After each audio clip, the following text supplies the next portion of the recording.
അമൽ നീരദ് സംവിധാനം ചെയ്ത് 2025-ൽ പ്രദർശനത്തിനെത്താൻ ഒരുങ്ങുന്ന ഒരു മലയാള ഭാഷാ ചിത്രമാണ് ബിലാൽ.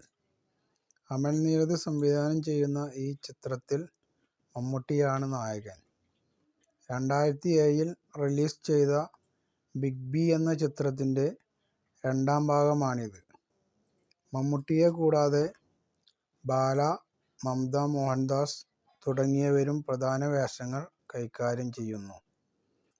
ബിഗ് ബിയുടെ പശ്ചാത്തല സംഗീതം നിർവഹിച്ച ഗോപി സുന്ദർ തന്നെയാണ് ഈ ചിത്രത്തിൻ്റെയും സംഗീത സംവിധാനം ചെയ്യുന്നത്. കൂടാതെ ഈ സിനിമയുടെ ഷൂട്ടിംഗ് തുടങ്ങുന്നതിന് മുമ്പ് തന്നെ 689K പേർ ബുക്ക് മൈ ഷോയിൽ ഇൻട്രസ്റ്റ് ആയിട്ടുണ്ട്.